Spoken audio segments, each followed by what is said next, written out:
एक छोटे से गांव में, जहां हरियाली और शांति का वास था, वहां एक चौमीन की दुकान थी। ये कोई साधारण दुकान नहीं थी, बल्कि इस गांव के लोगों के लिए यह एक ऐसी जगह थी जहां स्वाद के साथ साथ जीवन के अनमोल सबक भी मिलते थे। इस दुकान के मालिक थे काका, एक ऐसे व्यक्ति जिनकी झुर्रियों में अनुभव और आंखों में दयालुता बसी थी। काका की चौमीन का स्वाद ऐसा था कि दूर दूर से लोग उसे चखने आते थे।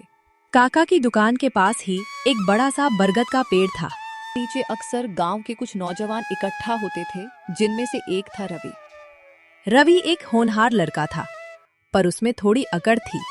उसे लगता था कि वह सब कुछ जानता है और दुनिया को अपनी नजर से देखता है। उसके साथ उसका दोस्त अनिल भी था, जो थोड़ा शांत और विचारशील था। यार अनिल, काका की चौमीन में ऐसा क्या है जो सब दीवाने हैं? मुझे तो बस सामान्य ही लगती है। रवि, तुम हमेशा हर चीज में सिर्फ ऊपरी सतह देखते हो। काका की चौमीन के स्वाद के पीछे सिर्फ मसाले नहीं हैं, बल्कि उनका प्यार और मेहनत भी है। प्यार और मेहनत, ये सब पुरानी बातें हैं। आजकल तो बस पैसों का खेल है। तभी वहां से गांव के मुखिया श्रीमान वर्मा गुजरते हैं। वर्मा जी एक बड्ढे दिल वाले और समझदार व्यक्ति थे, जो हमेशा गांव के हित के बारे में सोचते थे। क्या बात हो रही है बच्चों? रवि, तुम फिर चौमीन की बुराई कर रहे हो? नमस्ते मुखिया जी, मैं बुराई नहीं कर रहा, बस अपनी राय दे रहा हूँ। काका की चौमीन अच्छी है, पर इतनी भी क्या खास। बेटा, कुछ चीजें ऐसी होती हैं जिनका मोल पैसे से नहीं आंका जा सकता। काका की चौमीन सिर्फ पेट नहीं भरती, ये लोगों के दिलों को भी झुरझुराती है। उसी समय काका अपनी दुकान से निकलकर आते हैं। उनके चेहरे पर एक हल्की सी मुस्कान है, लेकिन उनकी आंखों में एक खास चमक है। वर्मा जी, आइए बैठिए। आज आप हमारे मेहमान हैं। काका, आपकी मेहमान नवाजी तो हमेशा ही लाजवाब होती है। काका, वर्मा जी और दोनों लड़के बरगद के पेड़ के नीचे बैठ जाते हैं। रवि, बेटा, तुम कहते हो मेरी चौमीन में कोई खास बात नहीं। तुम्हें क्या लगता है एक अच्छी चौमीन बनाने के लिए क्या चाहिए? अच्छे मसाले, ताजी सब्जियां और हाँ, अच्छी तरह पकी हुई नूडल्स। बिल्कुल सही। लेकिन क्या तुमने कभी सोचा है कि ये सब चीजें कहाँ से आती हैं? यहीं से, गांव से। हाँ, यहीं से। ये सब्जियां उस किसान के खेत से आती हैं जिसने दिन रात मेहनत की। ये मसाले उस व्यापारी से आते हैं जिसने इन्हें दूर देशों से लाकर हमारे गांव तक पहुंचाया।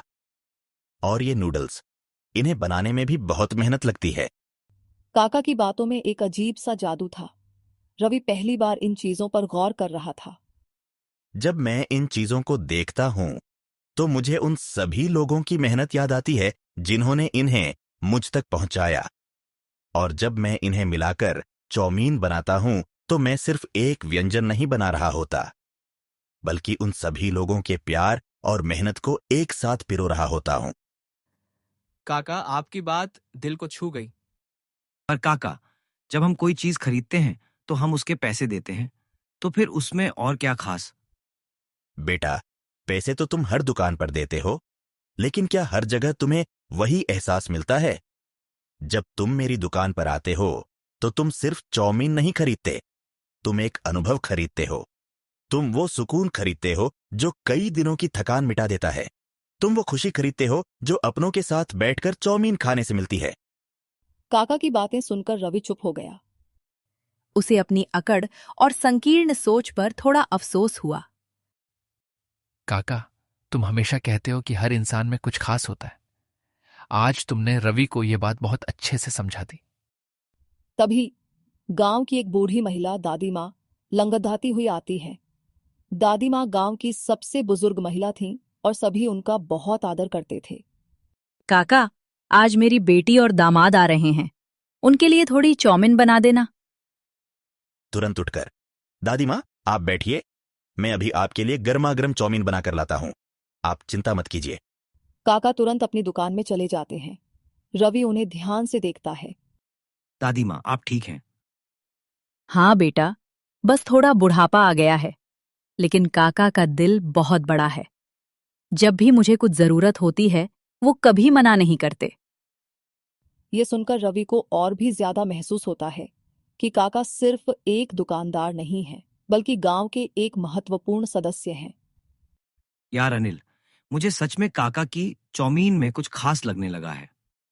मैंने कहा था ना रवि, हर चीज के पीछे एक कहानी होती है। थोड़ी देर बाद काका चौमीन की एक प्लेट लेकर आते हैं। वह प्लेट दादी माँ को देते हैं। दादी माँ, यह आपकी और आपके परिवार के लिए। इसे गर्मागर्म खाइए। धन्यवाद काका, तुम्हारा ये एहसान मैं कभी नहीं भूलूंगी। दादी माँ चौमीन खाने लगती हैं और उनकी आंखों में एक सुकून भरी चमक आ जाती है। काका, तुमने आज फिर साबित कर दिया कि तुम्हारा दिल कितना बड्ढा है। वर्मा जी, यह मेरा फर्ज है। हम सब एक गांव के हैं, एक परिवार हैं। एक दूसरे की मदद करना ही तो जीवन का असली मतलब है। काका की बातों का गहरा असर रवि पर होता है। वह समझ जाता है कि जीवन में सिर्फ अपने बारे में सोचना या सिर्फ पैसे कमाना ही सब कुछ नहीं है। काका, मुझे माफ कर दीजिए। मैंने आपकी और आपकी चौमीन की कद्र नहीं की। बेटा, माफी की कोई बात नहीं। तुम अभी सीख रहे हो। जीवन एक पाठशाला है और हम सब इसमें छात्र हैं। तभी एक नया चेहरा वहां आता है। ये सुरेश है।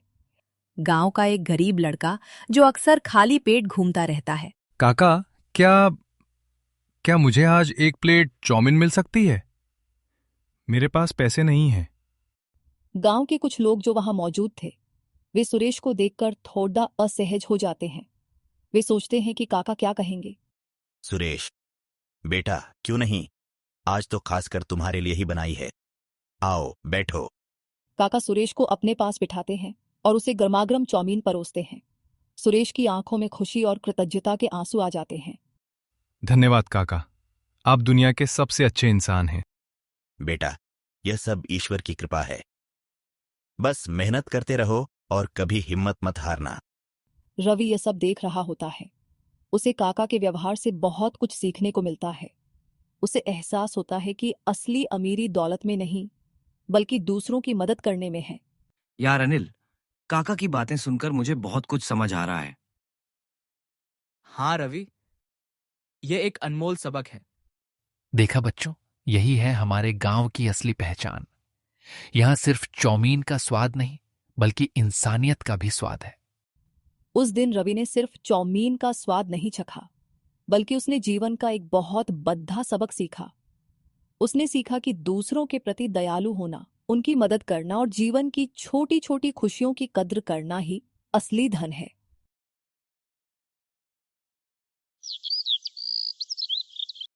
अगले दिन रवि काका की दुकान पर जाता है। वह काका को देखकर मुस्कुराता है। काका, आज मैं आपकी मदद करना चाहता हूँ। काका की आंखों में एक प्यार भरी चमक आ जाती है। वह रवि के सिर पर हाथ फेरते हैं। उस दिन से रवि काका की दुकान पर आने लगा। वह सिर्फ चौमीन खाने नहीं आता था, बल्कि उनकी मदद करने और उनसे सीखने आता था। उसने काका से सीखा कि कैसे हर ग्राहक का आदर करना है, कैसे हर चीज को प्यार से बनाना है और कैसे जीवन में दूसरों के प्रति कृतज्ञ रहना है। गांव में काका की चौमीन की दुकान अब सिर्फ एक दुकान नहीं रह गई थी। वह एक ऐसा स्थान बन गया था जहां हर कोई आता था, न सिर्फ स्वादिष्ट भोजन के लिए, बल्कि इंसानियत और प्रेम के अनुभव के लिए भी। काका की चौमीन में न सिर्फ मसालों का स्वाद था, बल्कि उसमें गांव के लोगों के प्यार, मेहनत और एक दूसरे के प्रति सम्मान का भी स्वाद था।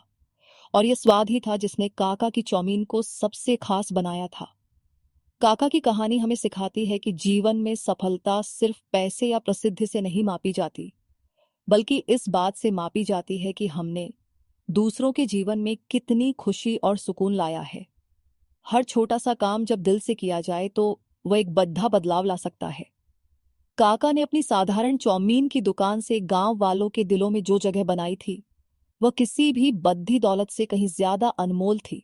और इस तरह उस छोटे से गांव में काका की चौमीन की दुकान एक मिसाल बन गई। एक ऐसी मिसाल जो सिखाती थी कि प्रेम, दया और मेहनत से बनाई गई हर चीज, चाहे वह चौमीन हो या जीवन का कोई भी पल, हमेशा सबसे स्वादिष्ट और सबसे कीमती होती है। रवि ने भी काका से सीखा कि कैसे अपनी प्रतिभा का उपयोग दूसरों की भलाई के लिए करना है। उसने समझा कि असली नेतृत्व सिर्फ आदेश देना नहीं, बल्कि सेवा करना और दूसरों को प्रेरित करना भी है। काका की दुकान पर